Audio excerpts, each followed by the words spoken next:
Ada sebuah masalah besar, yaitu umat Islam itu mayoritas di negeri ini. Tetapi meskipun dia mayoritas, dia tidak jadi penentu.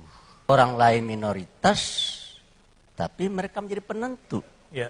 Semestinya nilai ekonomi yang ada di tengah umat Islam itu 90%. Pada kenyataannya saya coba hitung-hitung, nilai ekonomi terutama di kelas atas yang ada di tangan umat Islam itu hanya sekitar 5-10%. Saudara kita dari agama lain jumlahnya hanya 10%, tapi nilai ekonomi yang ada di tangan mereka adalah 90%.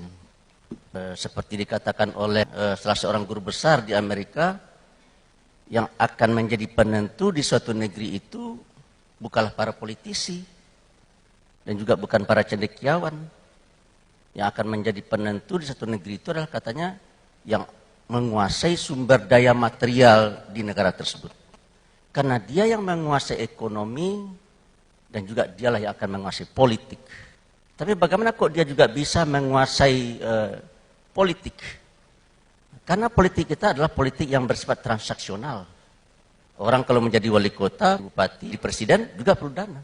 Ya. Sementara umat Islam tidak punya uang. Tidak punya uang. Akhirnya mereka terpaksa mencari uang. Yang punya uang itu umumnya tidak beragama Islam. Berlakulah ucapan dari Ali bin Abi Thalib. Jika engkau memberi kepada orang yang engkau kehendaki, maka engkau akan bisa memerintah-merintahnya. Ya. Dan kalau engkau meminta-minta kepada orang tertentu, maka engkau akan menjadi tawanannya. Dan saya rasa umat Islam di negeri ini menurut saya berada dalam posisi yang diperintah-perintah dan tertawan.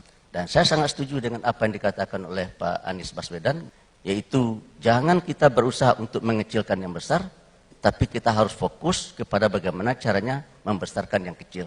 Baik. Sehingga struktur masyarakat kita dari yang hari ini berbentuk piramid, di mana kelas atasnya kecil, kelas menengah agak besar, dan yang paling besar adalah lapis bawah, kita transformasikan bentuknya ke dalam bentuk belah ketupat, di mana yang di atas kecil, yang di tengah besar, dan yang di bawah juga kecil. Kalau kita kutip pandangan Pak Habibie, kelas atas itu cukup 2%, kelas menengah itu 90%, dan kelas bawah itu 3%.